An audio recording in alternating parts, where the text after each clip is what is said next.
अस्सलामुअलैकुम जनाब। रमज़ान हमारा आहिस्ता आहिस्ता ख़त्म हो रहा है। 3-4 रोज़े सारे बचे हैं।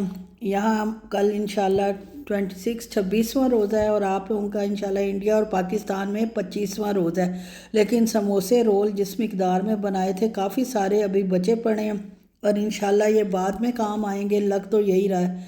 ज़ाहिर है एक एक दो दो बनाएंगे तो काफ़ी सारे थे, ख़त्म होने का नाम नहीं ले रहे।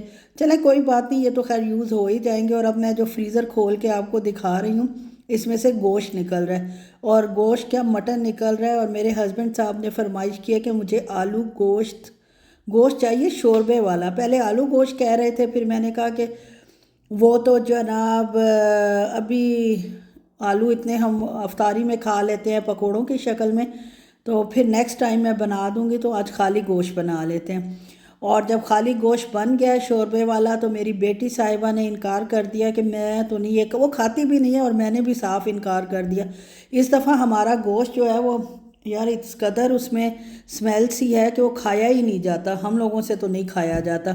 ये माशाल्लाह लाए थे खुद और ख़ुद फ़ख्र से ख़त्म भी कर रहे हैं। 2-2 बोटियाँ रोज़ खा के 2-3 दिन चल जाता है। 5-6 बोट 6-7 होती हैं तो ये आहिस्ता आहिस्ता खा के ख़त्म कर देते हैं। और हम दोनों माँ बेटी ने डिसाइड किया कि हम अपने लिए बना लेते हैं हलीम। और हलीम का पैकेट भी मैं रमज़ान की तैयारी के सिलसिले में ला के रखा था कि कोई दावत वगैरह करूँगी तो उसमें बनाऊँगी, लेकिन हाथ की वजह से बाजू की वजह से दावत तो मैं कर नहीं सकी। और जनाब ना इतनी मेहनत से हलीम बनता है और मैंने बहुत आसान रेसिपी ट्राई की है हलीम बनाने की।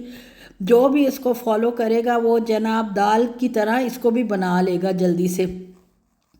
इसलिए हम दोनों ने खानी थी और रमज़ान है, इतनी खाई नहीं जानी थी, तो हाफ़ पैकेट मसाला लिया और हाफ़ पैकेट ही मैंने दालों वाला लिया और इनको लेके दालों को धोया है, इसमें ऑयल डाला है और श्रेडेड चिकन डाल दिया। मेरी फ्रेंड ने चिकन से भरी बिरयानी जो मुझे डाल कर दी थी, चिकन बच गया और बिरयानी ख़त्म हो गई तो उसको भी मैंने श्रेड करके डाल लिया। और इसके अलावा जनाब एक ब्रेस्ट का पूरा पीस डालकर पानी डालकर इसको आधे घंटे के लिए गलने के लिए छोड़ दिया। आधा घंटे में जनाब हमारी दालें तो क्या मलीदा बन गई, बहुत अच्छी गल गई। मलीदा तो खैर नहीं बनी। और जनाब देख लें ये चिकन के पीसीज हो गए हैं। जो ब्रेस्ट मैंने डाली थी और जो छोटे पीस थे उनका तो क्या ही कहना। खैर ये रेशेदार बड़ी अच्छी हलीम बनेगी। आप आगे आगे देखते जाएं मैं क्या कारनामा सर अंजाम देती हूँ। आसान रेसिपी आप तक पहुँचाती हूँ ताकि घरेलू खातून जो हैं ख़वातीन वो आसानी से इसको बना सकें इतने कामों के साथ। हलीम बनाना भी एक सरदर्दी है। जहाँ बाकी चीज़ों के रेसिपीज आसान हुई हैं वहाँ हलीम की रेसिपी आज आसान कर दी है। ये देखें जनाब इसको हमने हैंड ब्लेंडर से बीट कर लिया है गरम गरम कोई। और उसके बाद जो चिकन श्रेड नहीं हुआ था आधे घंटे में भी उसको मेरी बेटी हाथ से श्रेड करके अंदर डाल रही है। और मैंने इसको कहा था बारीक बारीक श्रेड करना। वैसे तो ज़ाहिर है आधे घंटे में चिकन का क्या हाल होना है आप खुद बताएं, लेकिन क्योंकि चिकन की यखनी भी उसके अंदर शामिल हो गई है और बड़ा अच्छा टेस्ट बना था। अभी पानी है और काफ़ी पतला हलीम है। और इसको अब हम गाढ़ा करेंगे घुमा घुमा के। मुझसे तो उल्टे हाथ से इतना काम होता नहीं है तो बेटी ही करती है। और ये तवे पे जो मेरा ऑयल बच गया था उसको मैंने ज़ाया होने से बचाने के लिए जो हलीम को ख़ास तड़का लगाना है वो आप देखें। इसमें फ़्रेश ऑयल डाला है, थोड़ा सा तवे वाला ऑयल है और ब्राउन की हुई प्याज इसमें डाल दी। अगर आपके पास खुद ब्राउन करना चाहें तो मोस्ट वेलकम, लेकिन मेरे पास पड़ी हुई है और इसको ख़त्म भी करना है। एक्सपायरी तो खैर अभी इसकी 6 माह की पड़ी है, लेकिन इसको ही मैं यूज़ करती हूँ फ़िलहाल ऐसे कामों के लिए। और इसमें मैंने हल्दी थोड़ी सी और डाली है, ज़ीरा पाउडर और डाला है, धनिया पाउडर और डाला है, गरम मसाला पाउडर और डाला है और साथ ही सुर्ख मिर्च और डाली है। इसलिए कि हम ज़रा चटपटी, हलीम तो हमेशा हम क्या सभी चटपटी ही खाते हैं। और नमक भी ज़रा सा और डाल दिया। और इस मसाले को इस प्याज़ों के साथ अच्छी तरह मैं प्याज को थोड़ा सा बबल्स आने तक गरम करूँगी और इस सारे मसाले को डाल देंगे ऑयल समेत हम अपनी हलीम के ऊपर। और फिर जो हलीम का कलर निकला है देख लें जनाब। अब कोई शक है कि ये हलीम जो है रेशेदार नहीं है, अच्छी नहीं है, गाढ़ी नहीं है। और थोड़ी सी मैंने इसमें डाली है टाटरी। टाटरी से ये है कि हलीम, दालें शालें ऐसी चीज़ें गंदम जिनमें होती है वो जल्दी ख़राब हो जाती हैं। मौसम काफ़ी चेंज हो चुका है और अगर हम टाटरी डालेंगे तो उससे ये काफ़ी अरसे तक सेफ़ रहेगी और टेस्ट भी हमें भी बहुत अच्छी हो जाती है माशाल्लाह। और ये देख लें जनाब, हमारी रेशेदार हलीम बनकर तैयार हो चुकी है। अभी आपको पतली लग रही होगी, थोड़ी देर बाद ये बिल्कुल सेट हो जाती है। मैं इसकी पिक्चर शेयर करूँगी अपने थंबनेल में, आप ज़रूर उसको देखें और मुझे बताएं आपको मेरी हलीम बनाने का स्टाइल और हलीम कैसी लगी है। और जनाब 2 सालन बना के मुझे याद तो था, खैर चालाकी कर रही हूँ कि हमने जाना है आज बाहर। फ्राइडे था, रमज़ान में हम सिर्फ फ्राइडे को जा रहे हैं, बस जो सामान वगैरह लेना होता है वो ले लेते हैं जाके, और जाते ज़ाहिर है किसी अच्छी जगह पे हैं, मॉल वगैरह में। और क्लिक फ्लायर तो आपको पता है मैंने किए हुए हैं, उन फ्लायर्स की वजह से पांडा है इस मॉल में और मुझे पांडा से ही सौदा ख़रीदना था। माशाल्लाह जब हम गए हैं, हम तो अफ्तारी के फ़ौरन बाद निकल जाते हैं और खाना बाहर खाते हैं। तो शुरू में तो ऐसा था कि भाई सिर्फ हम ही इस मॉल में हैं, फिर आहिस्ता आहिस्ता मॉल जो है वो भरना शुरू हुआ। ईद की आमद है और माशाल्लाह सारी शॉप्स पे ईद की सारी वैरायटी आ चुकी है। और जैसे पाकिस्तान में हम लोग शॉपिंग करते हैं ईद से पहले बच्चों की अपनी, इसी तरह जनाब यहाँ अरबी लोग जो हैं, फ़िलिपीनीज़ भी खैर कर रहे थे, अरबी लोग भी हैं, वो भी खूब शॉपिंग करते हैं माशाल्लाह। और उनकी तो फैमिलीज़ भी इतनी बड़ी बड़ी होती हैं, अगर एक बीवी से बच्चा एक भी हो तो माशाल्लाह 4 बीवियों से 2 भी लगाएं तो 8 बच्चे अल्हम्दुलिल्लाह हो जाते हैं। और मेरी बेटी हमेशा आके किस चीज़ पे गिरती है, शावरमे पे, और उसने जनाब अपने लिए शावरमा और चिप्स ऑर्डर कर दिए। और मैं बैठी हुई थी चेयर पे कि वो आए तो मैं फिर अपना ऑर्डर करने जाऊं। और सामने ये जनाब मेरी नवासी जिसमें खेलती थी और मुझे बहुत अच्छा लगता था, लेकिन अब वो यहाँ नहीं थी, उसी को मिस कर रही थी मैं, और साथ ये बच्चों को खेलता हुआ देख रही थी। ये ले आई है जनाब 1 अदद पानी की बोतल शावरमा, जो इसका फेवरेट तरीन बिल्कुल नहीं है, लेकिन इसको समझ नहीं आती मैं खाऊं क्या।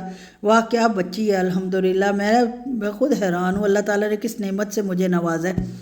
खैर जनाब ये था, चिप्स लाई है और खा रही है। और अब जनाब मैंने अपना कहाँ से ऑर्डर किया था, Afzal best chips and fish and chips से।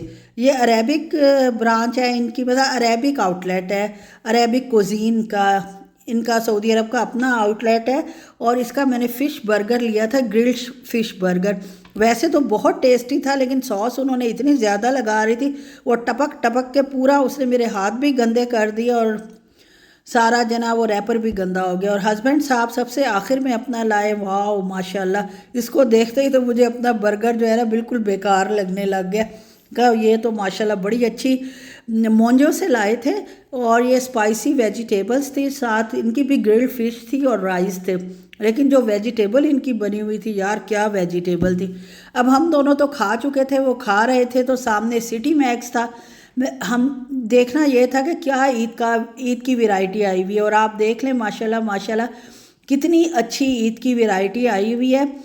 क्योंकि हमारे तो ना यहाँ कोई इतने दोस्त हैं ना रिश्तेदार हैं, और दूसरा अपनी हालत भी कोई इतनी ख़ास अच्छी नहीं है कि कुकिंग शुकिंग इतनी हो नहीं सकती। तो मैंने ईद के बाद इंशाल्लाह अब बेहतरी अल्हम्दुलिल्लाह आ रही है, तो सोचा ईद के बाद जो फर्स्ट वीकेंड आएगा उस पर इंशाल्लाह मैं कोशिश करूँगी कि मैं ईद पे दावत कर दूं। लेकिन उससे पहले ये सब देखना बहुत ज़रूरी था। हम लोग जनाब आपको भी दिखा रहे हैं और ख़ुद भी देख रहे हैं, लेना हमें कुछ नहीं था। अब बच्चों का सामान भी नहीं लेना था, कुछ भी नहीं लेना था, बस हम तो ऐसे विंडो शॉपिंग कर रहे थे। अगर कोई चीज़ बहुत अच्छी नज़र आ जाती और मेरे हिसाब से वो वर्थ भी उस चीज़ की इतनी है, कीमत उस हिसाब से है, तो मैं ज़रूर उसको लेती। लेकिन फ़िलहाल जो है वो नहीं कोई नज़र आ रहा था। और उसके बाद जनाब ये हम जब हस्बैंड साहब ने खा लिया तो हमने चाय पी, और चाय पीकर हम सीधा लैंड करते हैं सेंटर पॉइंट पे।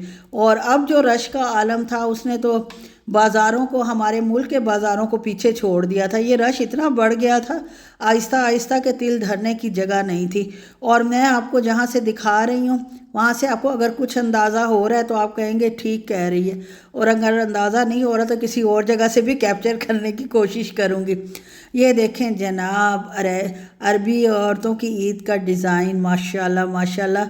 और ये उनके खैर पहनने वाला है, वही पहनेगी, हम तो सिर्फ माशाल्लाह कह सकते हैं कि अच्छा लग रहा है, लेकिन उनके लिए, हमारे लिए नहीं। मुझे नहीं ऐसे ड्रेसेस बिल्कुल भी पसंद। बेटी मेरी छोटी पसंद करती है, लेकिन मुझे अपने ही ड्रेस जो हमारा नेशनल ड्रेस है अपने मुल्क का, मुझे तो बस वही पसंद है। और आप लोगों को कैसे ड्रेसेस पसंद है, वेस्टर्न स्टाइल के अपने एशियन स्टाइल के, या नेशनल स्टाइल के जो आपका जिसके आप जनाब शहरी हैं। और शूज़ देख लें, शूज़ अलबत्ता काफ़ी अच्छे आए हुए थे। और एक फ़िलिपीनी जो है वो अपनी प्यारी सी डॉल को फ़्रॉक पहना कर चेक कर रही थी, तो उनसे इजाज़त लेकर मैंने उसकी थोड़ी सी वीडियो बनाई। बड़ी अच्छी खुश इखलाक थी। और ये देखें माशाल्लाह माशाल्लाह बच्ची कितना प्यारा फ़्रॉक घूम कर दिखा रही है। आपको कैसा लगा आप भी बताएं। और ये जनाब पर्सिस देख लें, शूज़ देख लें, शूज़ के साथ पर्सिस मैच हैं। और बच्चों के बेतहाशा फ़्रॉक आए हुए हैं। मैं अगर ख़रीदती भी सही तो मेरी बेटी ने मुझे मना किया, अम्मा इनके पास ऐसे बहुत फ़्रॉक पड़े हुए हैं, गर्मी के मौसम में पहने नहीं जाते और फिर साइज़ छोटा हो जाता है, तो आप बिल्कुल ऐसे ना लाना। अगर लाने भी है तो ट्रेडिशनल ड्रेसेस जो हैं वो लेके आएँ। तो मैं लुलु से इंडियन जो स्टोर है, इंडियन गारमेंट्स है, इंडिया की यार लहंगों की क्या ही बात है, वो तो कहीं और दुनिया में मुझे लगता है मिलते ही नहीं हैं। वहाँ से फिर मैंने अपनी दोनों नवासियों के लिए एक एक बड़ा अच्छा सा वो ख़रीदा है, घाघरा सा और ऊपर चोली, माशाल्लाह बहुत अच्छा है। आखिर में जनाब होम सेंटर गए थे और यहीं तक था मेरा व्लॉग।